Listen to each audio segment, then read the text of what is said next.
Hello दोस्तों, नमस्कार। आप सभी का एक बार फिर से स्वागत है अपने यूट्यूब चैनल पे।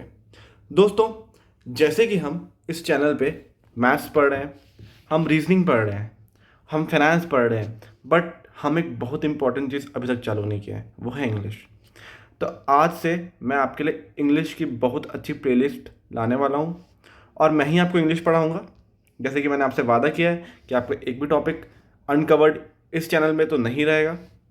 और जो इंग्लिश हम पढ़ेंगे वो बहुत बेसिक से पढ़ेंगे दोस्तों, बहुत बेसिक से, हर एक ग्रामर के हर एक चैप्टर से पढ़ेंगे, ताकि आपको इसका जो यूज़ है वो आपकी आरबीआई एग्ज़ाम्स में, आपके बैंक से कोई भी एग्ज़ाम्स में, एसएससी एग्ज़ाम्स में और आईबी एग्ज़ाम में, सब में इसका यूसेज आपको डेफिनेटली पता चल जाएगा।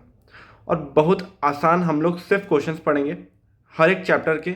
मैं आपके बेस्ट क्वेश्चंस लाया हूँ, और जैसे कि मैंने यहाँ लिखा हुआ है, क्रेडिट्स मैंने दिया हुआ है नीतू सिंह मैम को। उनकी एक जो बुक आती है वॉल्यूम 1 केडी कैंपस की, प्लिंथ टू पैरामाउंट, हम उस बुक के क्वेश्चंस को आज हम यहाँ पे पढ़ेंगे और बहुत अच्छे से पढ़ेंगे, ताकि आपकी जो बेसिक्स होती है ना, कोर इंग्लिश जो बोलते हैं दोस्तों, बेसिक जो होती है ना, बोलते हैं ना, नींव होती है इंग्लिश, एक रीढ़ की हड्डी है, और वो आपके एग्ज़ाम में एक रीढ़ की हड्डी की तरह काम करेगी। अगर आपका इंग्लिश अच्छा हो गया तो आपकी एग्ज़ाम निकलने की चांसेस बढ़ जाएगी। अगर आपका इंग्लिश ख़राब हो गया तो आपकी एग्ज़ाम नहीं निकलने की जो चांस होती है वो ऑलमोस्ट 100% हो जाती है, अगर आपकी इंग्लिश अच्छी नहीं है तो आज हम बेस्ट तरीके से, बेस्ट वे से सारे क्वेश्चंस, प्रैक्टिस सेट के सारे क्वेश्चंस उस वर्ब से रिलेटेड आज पूरे कंप्लीट करेंगे। और हाँ, साथ ही साथ जो फ्लो होगा आज हम लोग एक ग्रामर का कुछ क्वेश्चन तो पढ़ेंगे, ग्रामर क्वेश्चन तो पढ़ेंगे, प्लस साथ में हम लोग पढ़ेंगे 10 वोकैब्स रेगुलर। 10 वोकैब्स हर दिन रहेगी आप लोग के, ठीक है, ताकि आप लोग को वोकैबलरी के लिए अलग से कुछ पढ़ना ना पड़े, ठीक है। ये इनिशिएटिव मैंने आपसे ले लिया है। तो चलिए दोस्तों, चालू करते हैं आज का session. He was so inquisitive that he rose many questions in the class, ठीक है। ये इनक्विजिटिव मतलब जो होता है वो जागरूक होता है, जागरूक, ठीक है। मतलब ऐसे बंदे आपने देखे होंगे क्लास में अक्सर, मैम इसका मतलब क्या होता है, मैम इसका मतलब क्या होता है, वही होता है आपका इनक्विजिटिव, इसका मतलब ये होता है। तो इसमें आपको निकालना है कि इसमें एरर क्या है। ही वॉज देख रहे होंगे, ये सेकेंड फॉर्म है, ये सेकेंड फॉर्म ऑफ वर्ब है, ठीक है। ये सेकेंड फॉर्म ऑफ वर्ब है, he was, in the sense second form है वर्ब का। तो आप डेफिनेटली सोच रहे होंगे ये पास्ट है, ये पास्ट है, पास्ट टेंस में है। He was so inquisitive that he rose many questions in the class. Rose, rose मतलब क्या होता है दोस्तों, राइज मतलब sun rises in the east. तो राइज का V2 जो होता है, राइज का V2 होता है रोज, ठीक है। तो क्या हमें यहाँ पे राइज का V2 चाहिए? बंदा जागरूक है तो वो क्वेश्चंस को रेज करता होगा, तो हमें किसका V2 चाहिए? ये पास्ट टेंस है, तो हमें V2 भी चाहिए रेज का। रेज का V2 क्या होगा? रेज्ड। तो यहाँ पे क्या आएगा? रेज्ड, ठीक है। सो आंसर क्या होगा? ही was so inquisitive that he raised many questions in the class, ठीक है। अब second question, he was born of poor parents but brought up in an affluent family। Affluent मतलब होता है आपका पैसों वाली, पैसों वाली, पैसों की जिनके पास कोई कमी कमी नहीं थी, ठीक है। अब देखो, बोर्न, ये होता है बियर का सेकेंड फॉर्म, बियर का सेकेंड फॉर्म। बियर मतलब क्या होता है? सहना, बियर मतलब होता है सहना। तो क्या यहाँ पे सहने की कोई बात हो रही है? नहीं, बंदा पैदा होने की बात हो रही है, पैदा होने की बात हो रही है, ठीक है। सो अब एक बात बताओ, ही वॉज, अब मैं आपको एग्जाम्पल्स कुछ दूंगा, उससे आपको रिलेट करना है। ही वॉज गो होगा, ही वॉज वेंट होगा, कि he was gone, he was gone होगा। ऐसे आपको एग्जाम्पल सोचने हैं। तो वॉज के बाद हमें एक V3 फॉर्म वाला वर्ब चाहिए, V3 third form of verb चाहिए, ठीक है, third form. So he was, सहने की बात तो नहीं हो रहा, पैदा होने की बात हो रही है। He was born, he was born, तो आपका आंसर क्या होगा, बॉर्न आएगा इसकी जगह, ठीक है। सेकंड क्वेश्चन हो गया। अब हम थर्ड क्वेश्चन में चलते हैं। The university was found in 1950 when India was not self dependent in many aspects, ठीक है। अब देखो, फाउंड मतलब होता है स्थापित करना, हमें यहाँ पे चाहिए V3, V3 चाहिए। ही वॉज, एग्जाम्पल याद करो, he was go, he was went, he was gone, he was gone होता है, V3 चाहिए भाई, फाउंडेड आ जाएगा यहाँ पे। क्योंकि ये वर्ब वर्ब का टॉपिक है तो आप सोच रहे होंगे वर्ब तो निकाल ही लेंगे हम, लेकिन आपको कॉन्सेप्ट समझना है दोस्तों। मैं यहाँ पे आपको कॉन्सेप्ट समझाऊंगा क्वेश्चन से, ठीक है। तो थर्ड क्वेश्चन हो गया। अब fourth, I complaint against him as in spite of my repeated warnings he failed to mend his ways. ये जो कंप्लेंट होता है दोस्तों, कंप्लेंट जो है वो होता है नाउन, नाउन। इसका मतलब होता है शिकायत करना, शिकायत, उसने शिकायत दर्ज की, शिकायत, शिकायत, ठीक है, शिकायत। हमें यहां तो वर्ब चाहिए, आई था, ठीक है, मुझे यहां पे वर्ब चाहिए, तो आई, मुझे V2 चाहिए। Against him as in spite of my repeated warnings he failed to mend his ways. जो सेंटेंस है वो आपका पास्ट टेंस में जा रहा है, तो आई कंप्लेन अगेंस्ट मी सही नहीं जाएगा, ठीक है, हमें पास्ट टेंस वाला चाहिए कोई, तो कंप्लेंट आएगा, ठीक है, तो आएगा कंप्लेन, तो ठीक है, तो यहाँ पे क्या आएगा, कंप्लेंट आ जाएगा, ठीक है।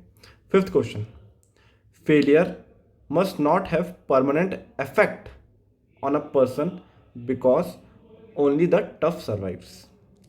इफेक्ट, इफेक्ट मतलब क्या होता है, इफेक्ट और इफेक्ट में लोग अक्सर कंफ्यूज हो जाते हैं, ठीक है। Effect versus effect. What are harmful effects of consuming alcohol. Harmful effects, उसके क्या दुष्परिणाम होंगे, वो होते हैं effects. Effects, I always get affected by his और हर बिहेवियर। फर्क पड़ता है मुझे, उसके ऐसे रूड बिहेवियर से मुझे फर्क पड़ता है, तो वो होता है इफेक्ट। समझा डिफरेंस, डिफरेंस समझा। Failure must not have permanent effect on a person, तो इफेक्ट तो नहीं आएगा, इफेक्ट्स आएगा, दुष्परिणाम। Failure must not have permanent effect on a person because only the tough survives, ठीक है। समझ में आ गया, समझ में आ गया। अब sixth, I keep my cool and never lose my temper even when provoked. किसी को प्रवोक करना मतलब उकसाना किसी को, ठीक है भाई, शेर को मत छेड़ो जू में जाके, उसको उकसाओ मत, उसको प्रवोक मत करो। गुस्सा आ गया तो हाथ काट लेगा, हाथ खींच लेगा, समझ रहे हो, प्रवोक मत करो किसी को। आई keep my cool and never, इसमें भी दो चीज़ आते हैं, एक होता है लूज, एक होता है लूज, ठीक है। अब लूज मतलब होता है ढीला, ढीला, समझ में आ रहा है, ढीला, रस्सी बहुत लूज है, ढीली है। और लूज मतलब होता है लॉस, मैं अक्सर अपना टेम्पर खो देता हूँ। आई लॉस माई टेम्पर, तो यहाँ पे आ जाएगा लॉस माई टेम्पर। ठीक है, आया समझ में। Seventh, he lied on the grass for hours enjoying the cool breeze. He lied on the grass, इसका मतलब होता है झूठ बोलना, झूठ। ठीक है, झूठ बोलना। लाई का सेकंड फॉर्म होता है लाई, ले। एक लाई होता है लेटना, ठीक है, इसका होता है ले। और एक होता है, एक लाई का होता है लाई, लाइड। लाई और लाइड, इसका मतलब होता है झूठ बोलना। तो सेकंड फॉर्म चाहिए हमें वर्ब का, सेकंड फॉर्म चाहिए वर्ब का। तो उसका क्या होगा सेकंड फॉर्म? ही लेट, ही ले ऑन द, सॉरी, ही ले ऑन द ग्रास। ठीक है, अब एग्जाम्पल हमेशा एक चीज सोचा करो, जैसे मैं तो हमेशा गो का एग्जाम्पल देता हूँ। He goes to school daily. ये जो सेंटेंस है दोस्तों, इसमें गोज आ रहा है, इसमें मैं वर्ब का फर्स्ट फॉर्म लगा रहा हूँ। अब ये ही वेंट टू स्कूल, वो स्कूल जा चुका है। ठीक है, अब मैं यहाँ पे सेकंड फॉर्म लगा रहा हूँ, यहाँ पे मैं सेकंड फॉर्म ऑफ वर्ब लगा रहा हूँ।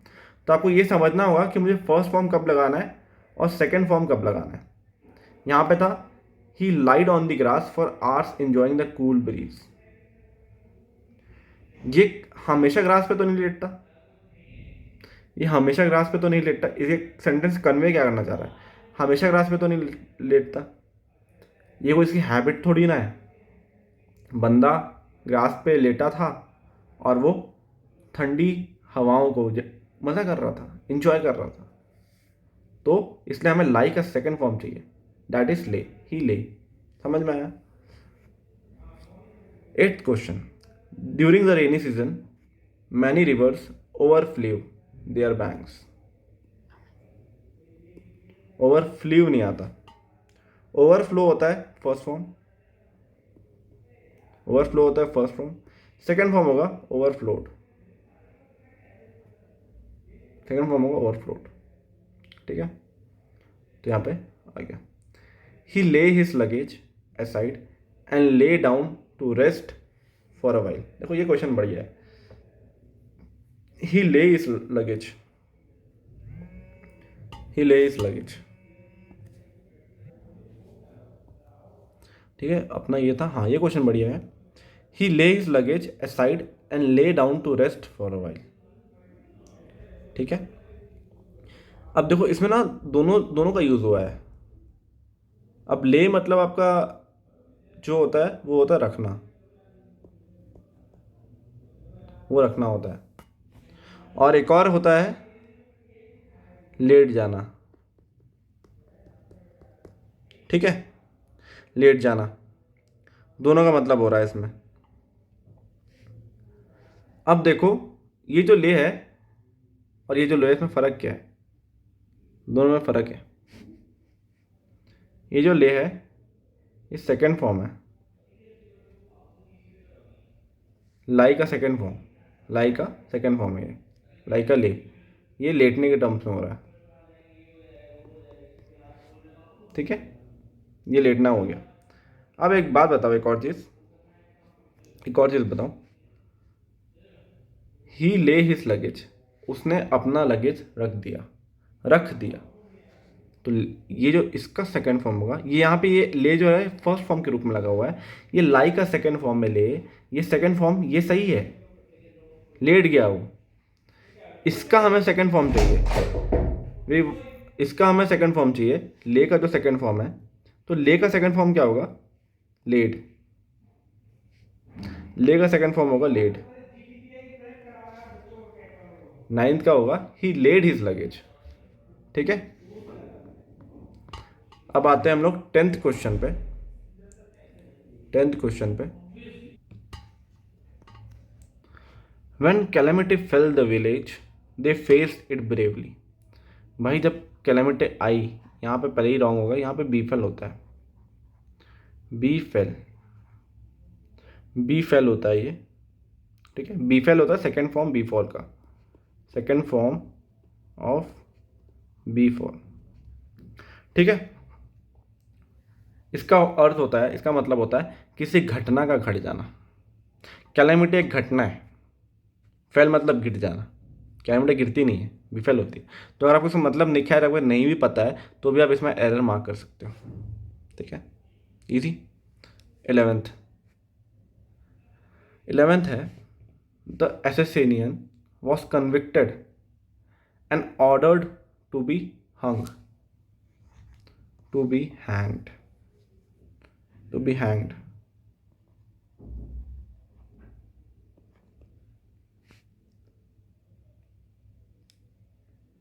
to be hanged, ठीक है। ये तो आसान था, ये आसान था। अब बी के बाद एक चीज़ देख लो, बी के बाद V3 आता है, थर्ड फॉर्म ऑफ वर्ब आता है। अगर आपको कुछ भी he he is to be gone आएगा कि he is to be go, he is to be went, he is to be gone, he is to be gone, समझ रहे हो। ऐसा आप कुछ सेंटेंस बना लिया करो, अपना एग्जाम्पल आप देख लिया करो। तो बी के बाद V3 आता है, हंग अपना सेकेंड फॉर्म है, तो हमें चाहिए हैंग्ड, ठीक है, हमें चाहिए हैंग्ड। अब आता है 12th, if I leave now I will not be able to return back before 9 PM। एक बहुत मेजर मिस्टेक्स बच्चे लोग करते हैं अक्सर, वो है कि सुपरफ्लूअस का यूज़ करते हैं। सुपरफ्लूअस इन द सेंस, आप कुछ सुपरफ्लूअस नहीं बोलेंगे इसको, हम बोलेंगे कि रिपीटेटिव वर्ड्स का यूज़ करते हो आप। रिटर्न और बैक का मतलब सेम होता है। आप एक ही वर्ड को, एक ही मीनिंग वाले वर्ड को दो बार यूज़ नहीं कर सकते। ये याद रखना बहुत इंपॉर्टेंट है, अक्सर बच्चे इसमें गलतियाँ कर देते हैं। If I leave now I will not be able to return before 9 PM, ठीक है। तो यहाँ पे बैक की ज़रूरत हमें नहीं है, ठीक है। When the company offered him a purse on his retirement, he refused to agree it। अब बताओ, refuse to agree it कुछ होता है? I accept the offer, I refuse to accept the offer, तो बेटर होगा accept। accept एक अच्छा term होगा जो हमें यहाँ पे यूज करना है। आया समझ में? 14th, the timid creature was driven into a narrow lane where it was sleeved by the kidnapper। डरपोक, टिमिड का मतलब, ठीक है। डरपोक इनटू अ नैरो लेन, चले गया वो। स्लीव्ड नहीं होता, स्लीव्ड नहीं होता, स्ले करना किसी को, स्ले करना, स्लेन, स्लेन करना, ठीक है। स्ले होता है, स्लीव नहीं होता, स्लीव नहीं होता, ठीक है दोस्तों। 15 question, being implicated in a murder case he was conclusively suspected for all the unsolved murder cases, ठीक है। conclusively मतलब देख लो, पुटिंग एन एंड होता है, पुटिंग एन एंड, इसका मतलब होता है conclusively का मतलब, ठीक है। पुटिंग एन एंड किस पे करना? To debate. Being implicated in a murder case he was, अब एक बात बताओ, कॉन्क्लूसिवली और सस्पेक्टेड, मैंने आपको अभी बताया था एक चीज़, दोनों का जैसे रिटर्न बैक होता है, दोनों का यूज़ आप एक साथ नहीं कर सकते, ठीक है। इसका मतलब होता है putting an end to debate, और फिर आप सस्पेक्ट भी बोल रहे हो, सस्पेक्ट भी मतलब होता है शक की नज़रों से, डाउट। तो भाई डिबेट को एंड कर दिया, फिर सस्पेक्टेड, दोनों को एक साथ अगर आप यूज़ कर रहे हैं तो क्या ये सही है? नहीं, दोनों को एक साथ यूज़ नहीं कर सकते, तो the error lies in this part, ठीक है। Easy. My brother thinks that somebody must have dared him steal the scooter, ठीक है। अब यहां पर डेयर्ड था तो यहां पे टू आएगा। एक कॉन्सेप्ट होता है डेयर +2, ठीक है, +2। कुछ वर्ड्स ऐसे होते हैं, कुछ वर्ब्स ऐसे होते हैं जिसके साथ आपको इन्फिनेटिव बोलते हैं हम लोग, जिसके साथ आपको टू का प्रयोग करना पड़ता है। That somebody must have dared him to steal the scooter, ये तो इनकम्प्लीट हो जाता है। Dared him steal the scooter incomplete sentence है। तो dared plus infinitive that is to का लगाना इसमें ज़रूरी है, तो आपने इसमें टू का इस्तेमाल कर दिया। When I was young, I can run faster than Mohan. जब मैं यंग था, सब था की बात हो रही है, आई कैन नहीं आएगा, आई कुड, पास्ट टेंस है। When I was young, Harish needs not come here as it is getting dark। अब भाई मीन जो नीड्स है ना, इसे हम कहते हैं मोडल वर्ब। मोडल वर्ब ये भी वर्ब की तरह एक्ट करता है, बट ये मेन वर्ब नहीं होता, ये एक है मोडल वर्ब। तो हरीश नीड्स तो नहीं आएगा इसमें, यहां पे आएगा नीड, नीड, ठीक है। अब देखो यहाँ पे एक और चीज़, बहुत प्यारा क्वेश्चन आया हुआ है, इसलिए मैं बुक को बहुत पसंद करता हूँ दोस्तों, ठीक है। अब देखो यहाँ पे क्वेश्चन आया है, he dare not to go there. Dare के साथ अगर नॉट आ जाए, डेयर के साथ टू आता है, और डेयर नॉट अगर आ गया तो टू नहीं आएगा। डेयर नॉट अगर आ गया तो इसमें आपका टू नहीं आएगा, ठीक है, ठीक है, समझ में आ गया। अब यहाँ पे जो डेयर था वो वर्ब था, इसलिए आपने टू लगा दिया। यहाँ पे जो डेयर है वो आपका मॉडल है, तो मॉडल के बाद टू नहीं आता। ये बहुत टेक्निकल कॉन्सेप्ट हो गया, बट मैं आपको ये बता दे रहा हूँ, डेयर के बाद आपका टू आएगा। डेयर नॉट आ गया, नॉट का इस्तेमाल हो गया, तो नॉट के बाद टू तो नहीं आता, नॉट टू नहीं आता कभी भी। हम लोग रॉन्ग इंग्लिश हमेशा अक्सर यूज़ करते हैं, बट ये आपको याद रखना है, ठीक है। 20th, I use to play hockey when I was 10। देखो आई यूज बताओ सही है क्या, when I was past tense है, हमें चाहिए यहाँ पे पास्ट, यूज्ड, सही है, चलेगा। 21st, a soldier could fight for his country and save his country's honour, ठीक है, and save his country's honour. एक बताओ, अ सोल्जर कुड, इसमें मतलब हम लोग पास्ट क्यों यूज़ कर रहे हैं, पास्ट तो ज़रूरत नहीं है इसमें पास्ट यूज़ करने की। अ सोल्जर मस्ट, सोल्जर की वो एक ड्यूटी की तरह है, ठीक है, ड्यूटी टाइप का है। He has to do it, he must fight. I would rather die than back, बहुत ही प्रचलित सेंटेंस है, बहुत कॉमनली यूज्ड सेंटेंस है। रादर का एक वर्ड होता है, रादर का पेयर होता है रादर देन, और ये देन नहीं होता, वो ए एन वाला देन होता है, समझ में आया, तो ऐसा है, ठीक है। 22nd हो गया, run fast lest you will miss the train. Lest के बाद हमेशा ये इसमें भी वर्ड होता है lest, should, these are pairs, you have to learn all these pairs। तो run fast lest you should miss the train, ठीक है। he hoped that he will pass the exam with flying colors। he hoped, ठीक है, hoped से अब देखो will आएगा क्या, नहीं, would आएगा, ठीक है।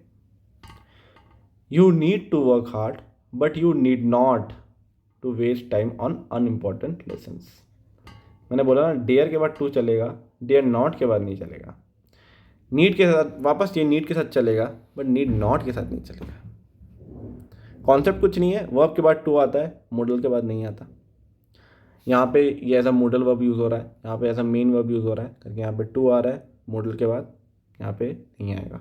तो इतना सा ये कॉन्सेप्ट है। 25th का हमारा यहाँ पे हो जाएगा फिर सी ऑप्शन। ठीक है, कॉन्सेप्ट ऐसा ही है दोस्तों। काफ़ी आई होप आपको क्वेश्चन से ज़्यादा समझ में आता है दोस्तों। मैं चैप्टर्स एकदम पढ़ाने लग जाऊँ तो उसका कोई मज़ा नहीं है।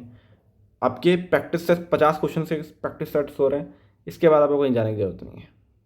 आपको ये पूरा टॉपिक ख़त्म हो जाएगा, कोई ज़रूरत नहीं है आपको कहीं भी जाने की।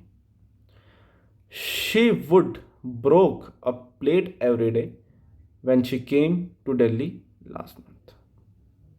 ठीक है, ही वुड गो, आप सोचा करो, एग्जाम्पल लिया करो। I would go, I would definitely go, I would go there, I would went there होगा नहीं, आई वुड गॉन देयर नहीं होगा। तो वुड के बाद V1 चाहिए हमें, V1 ब्रेक, ब्रेक चलेगा भाई, लॉजिक है, लॉजिक लगाना है बस, कुछ नहीं है। The old lady prayed that he may live long, prayed है past tense, he might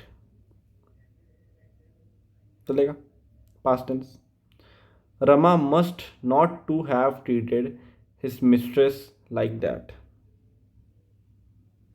not, मैंने आपको बोला था it is a holy verb, it is a holy word, तो to must not be, to must not be followed with to. ठीक है,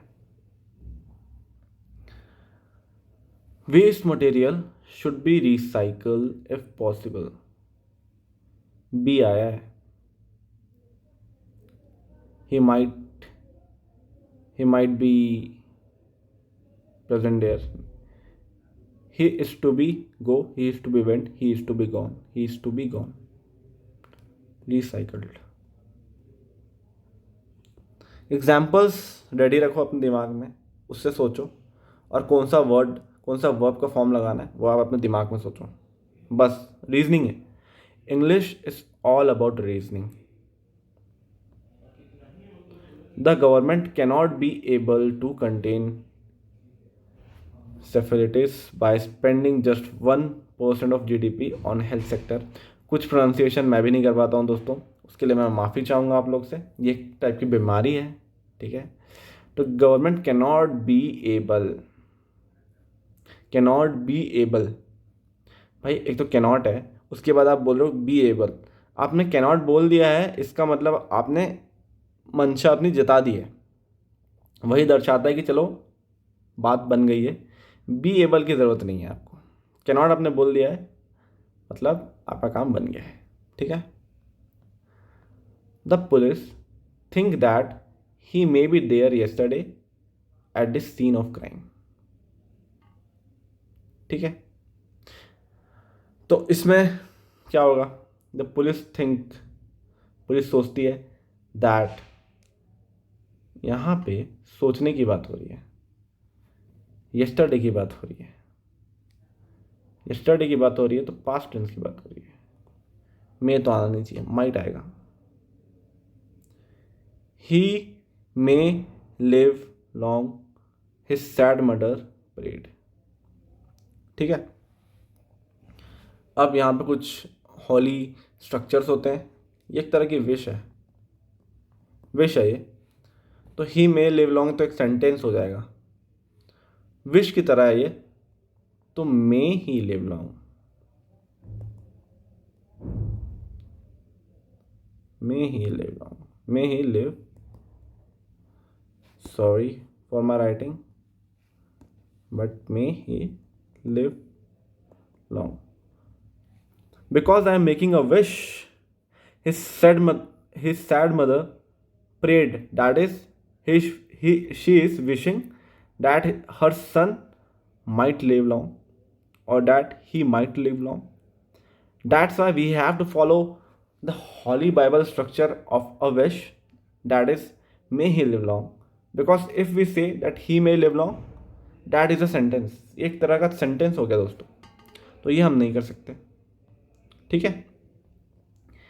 ही returned the purse दो he could keep it very easily. भाई इसमें आपको थोड़ा समझना ज़रूरी है एक चीज़। वो पर्स लौटा दिया था, ही रिटर्न द पर्स, दो ही कुड कीप, वो रख सकता था, he could have kept, he could have kept. ये बहुत इंपॉर्टेंट है। उसने पर्स लौटा दिया पर वो रख सकता था, he could have kept very easily. और हैव के बाद केप्ट क्यों आ रहा है? हैव के बाद V3 आता है, वर्ब का third form. I have been there, he would have gone by this time, he would have. अब देखो वुड के बाद मैंने क्या लिखा?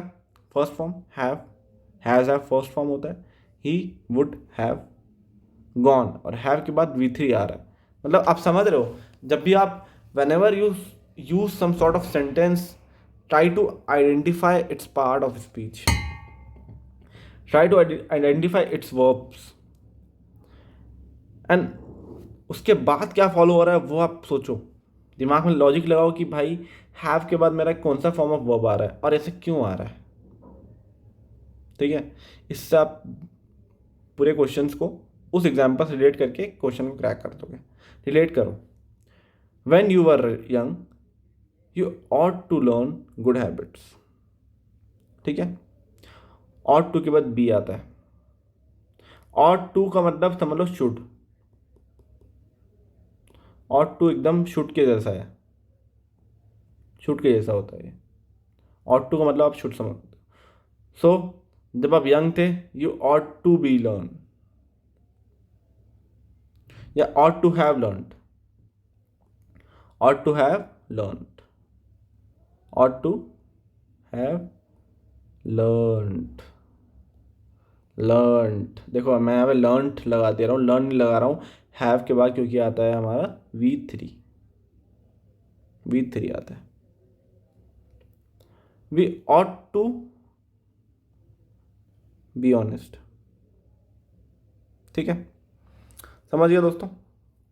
और we ought to be honest।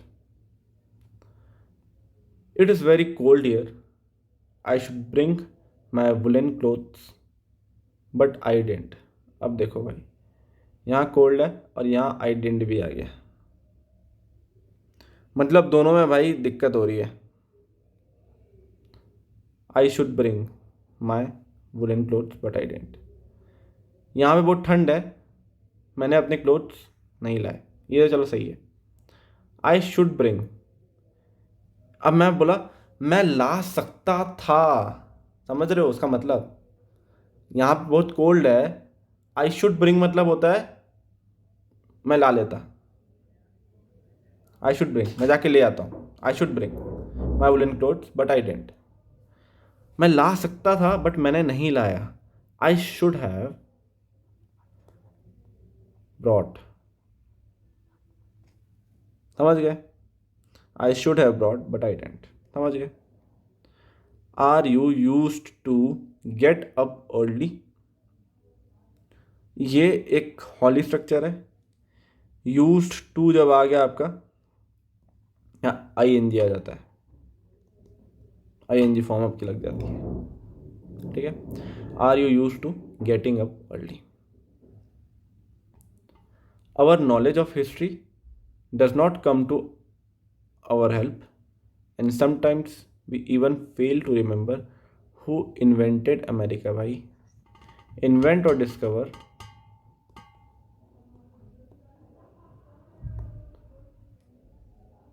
खोज करना। इन्वेंट बोलेंगे तो Thomas Alva Edison invented bulb, ठीक है। Vasco da Gama discovered India, उन्होंने इंडिया की खोज करी। इन्वेंट मतलब उन्होंने बनाया, अल्वा एडिसन ने बल्ब बनाया, और डिस्कवर मतलब अपना हो गया खोज करना, ठीक है। उस रास्ते को उन्होंने खोजा, ऑलरेडी बना हुआ चीज़ था। इंडिया उसने बनाया नहीं है, इंडिया ऑलरेडी बना हुआ था, लेकिन वो आके बस देखा, उसने पहली बार देखा, पोर्टुगल से आया था वो, ठीक है। I think the news might true, might के बाद भी आएगा, माइट के बाद भी आएगा, might be true. Very soon I realised that he is at fault, ठीक है। वेरी सून आई रियलाइज्ड, मैं रियलाइज कर चुका था। अब बताओ क्या ये वर्ब का फॉर्म सही है? नहीं, he was at fault. He remembered that his visa will be expired in a month, ठीक है। ही रिमेंबर्ड, पास्ट आ गया, that his visa will be नहीं आएगा इसमें, वुड आएगा। ही रिमेंबर्ड, ठीक है, past. I wasn't at the last meeting and neither was you. भाई ये होते हैं इन्वर्जन के केसेस। यू के बाद क्या आता है बताओ? यू आर आता है, प्लूरल आता है, plural. You are going to mess, you are going to restaurant, you are going to hotel, you are आता है। तो यू वॉज आएगा कि you were? Neither were you आएगा, नीदर वर यू आएगा। 43rd का सी वर लगा दो। In any case no disciplinary action are required to be taken. In any case no disciplinary action, subject हो गया डिसिप्लिनरी एक्शन, सब्जेक्ट के साथ वर्ब लगाना है, ये आएगा इज, क्योंकि ये सिंगुलर है। ही इज गोइंग देयर कि he are going there, he is आएगा, सब्जेक्ट हमारा सिंगुलर है। तो disciplinary action is a singular subject, so we require a singular verb for that, so we will be using is, ठीक है। The capital of Yemen is situating नहीं होगा, situated, बहुत आसान क्वेश्चन था। Situated. Owing to the heavy rains, the ship drowned in the middle. The ship है वो non living thing है, और ड्रोन जब यूज होता है, ड्रोन जो होता है वो लिविंग थिंग्स के लिए होता है, डूब जाना, living things. Non living things के लिए सिंक का यूज होता है, सिंक का यूज होता है। तो यहाँ the ship sank. If your jogging clothes were not made of permeable fabric, you will drown in sweat. अब वापस सोचो, यहाँ पे ये लिविंग थिंग है, ड्रोन है, तो ये करेक्ट है, तो करेक्ट है। If your jogging clothes were not, क्या ये सही है? ठीक है। Were not made of permeable fabric, you will drone आएगा, पास्ट टेंस में सब कुछ, विल आएगा, यहाँ पे नहीं आएगा, यू वुड, ठीक है दोस्तों। इसी से हम लोग अपना आज का वर्ब के सारे क्वेश्चंस हम लोग ने लगा लिए। वर्ब के जितने क्वेश्चंस थे वो हमने बहुत ही अच्छे से, बहुत आसान भाषा में दोस्तों लगा लिया है।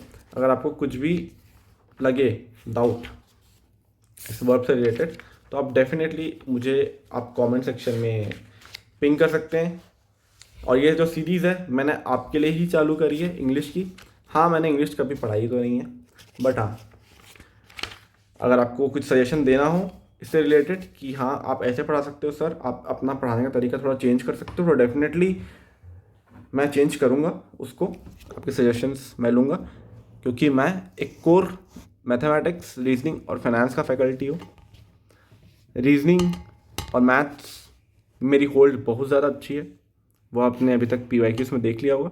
इंग्लिश में भी मैं अच्छा हूँ, ऐसा नहीं बोलूँगा कि मैं, बट हाँ ये मेरे लिए थोड़ा सा नया है, तो आप कुछ सजेशंस अगर आपको लगे तो आप डेफिनेटली दे सकते हो।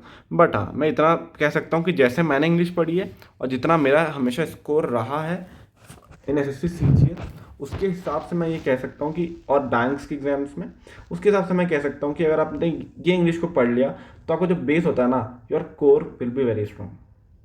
जब आप जिम करते हैं तो आप डेफिनेटली कोर एक्सरसाइज को इग्नोर नहीं कर सकते हैं। कोर एक्सरसाइज क्या होती है? आपकी लेग्स होती है, ठीक है, स्क्वाट्स मारते हैं आप, डेडलिफ्ट करते हैं फॉर योर बैक, तो ये सब कोर होती है। तो कोर एक्सरसाइज को आप मिस नहीं कर सकते क्योंकि कोर आपका मजबूत होना चाहिए। तो वैसे ही मुझे पता है कि कोर कैसे मजबूत होगा, इतना मैं जानता हूँ। और अगर आपने मेरी प्लेलिस्ट को फॉलो कर लिया तो आपका कोर बहुत मजबूत हो जाएगा। और कोर अगर आपको मजबूत हो गया तो आप कोई भी एग्ज़ाम्स हो, बैंकिंग की, सीजीएल की, आईबी की, वो आप डेफिनेटली निकाल लेंगे। तो जैसे कि मैंने कहा था, हम लोग एक ग्रामर का सेशन तो पढ़ेंगे, साथ में 10 वर्ड्स भी लेंगे, ताकि भाई आपको कहीं जाना ना पड़े, आपको वोकैब्स के लिए दिमाग ख़राब ना करना पड़े। एबेटॉइज, इसका मतलब होता है ऐसी जगह जहाँ जानवरों को मारा जाता है। Place where animals are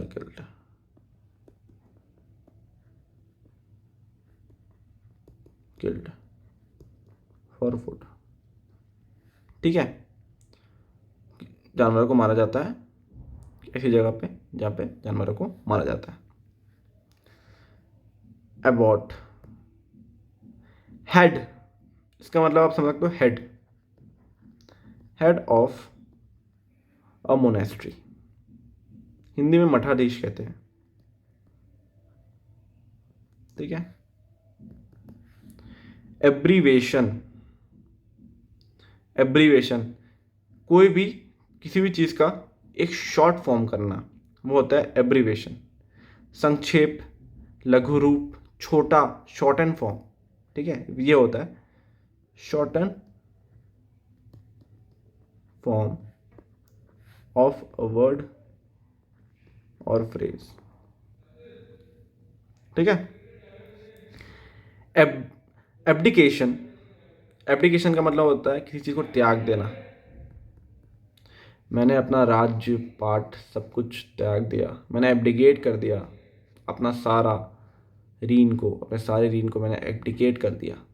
abdicate मतलब क्या होता है? To formally give up. ठीक है। एब्लूशन, अपनी स्नान करना, धार्मिक स्नान, गंगा में नहा लिया हमने, अपने सारे पाप धो लिए। तो एब्लूशन मतलब ritual washing of the body. ठीक है। एब्स्ट्रूज, एब्स, देखो इसको याद करना पड़ेगा। एब्स, एब्स बनाना टफ होता है, एब्स बनाना टफ होता है, hard to understand. Apps banana tough होता है, हमें तो एप्स बनाना समझ में ही नहीं आता भाई कैसे बनता है। हमें तो समझ में नहीं आता एप्स कैसे बनती है। हार्ड टू अंडरस्टैंड, समझ में नहीं आता, हार्ड टू अंडरस्टैंड। एबंडेंस मतलब कुछ भी बहुत प्रचुर मात्रा में है, बहुत ज़्यादा क्वांटिटी में, अधिक क्वांटिटी में है। We have abundant resources, we have abundant raw materials to fulfill our demand, मतलब बहुत ज़्यादा, मोर और इनफ क्वांटिटी। ठीक है।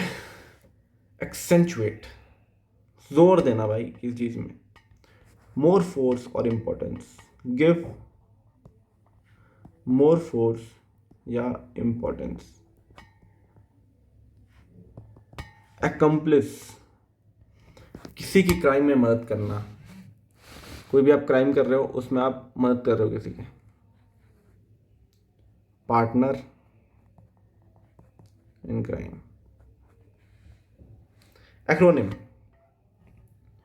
एक्रोनिम मतलब एक्रोनिम प्रथम अक्षर नाम, word form word formed from initial letters of a name। तो इसी के साथ दोस्तों आज हमने जो भी डिसाइड किया था वो हमने सब कुछ कवर कर लिया। 10 में 1 वर्ड सब्स्टिट्यूशन मैंने कहा था कवर करेंगे, और ग्रामर के क्वेश्चंस हम प्रिंट टू पैरामाउंट बुक से कंप्लीट करेंगे दोस्तों। इसी के साथ आपका इंग्लिश का फर्स्ट चैप्टर अच्छे से हो गया है दोस्तों। हमने सारे क्वेश्चन सेट्स लगाए। जैसे कि मैं कहता हूँ दोस्तों, अच्छी प्रैक्टिस तभी होती है, अच्छी लर्निंग तभी होती है जब आप क्वेश्चंस करो। लोग अक्सर क्वेश्चन से भागते हैं, लोग अक्सर सिर्फ कॉन्सेप्ट समझने में ध्यान देते हैं, बट हाँ, लर्निंग का सही तरीका क्वेश्चन सॉल्व करने से ही होता है। आप मैथ्स ले लो, आप रीजनिंग ले लो, आप जितने क्वेश्चंस प्रैक्टिस करोगे उतनी आपकी लर्निंग होती जाएगी, उतनी आपकी ग्रोथ हो जाएगी। बहुत सारे लोग ऐसे भी है जिन्होंने अपना ज़्यादा टाइम लर्निंग में ना देते हुए मॉक टेस्ट में दिया और उसके बाद भी बहुत अच्छे रिजल्ट्स उन्होंने डिलीवर किए। उनमें से एक इंसान मैं भी हूँ। मैंने ज़्यादा लर्निंग तो मैंने करी, मैं पेपर रीडिंग करता था। I used to read the Hindu newspaper on regular basis so that I can have an advantage on current affairs as well as I can develop a good reading habit। मैंने ये दो चीज़ें करी, मुझे अच्छे results मिले। I have taken n number of mocks for the exams and after that I analyzed mocks।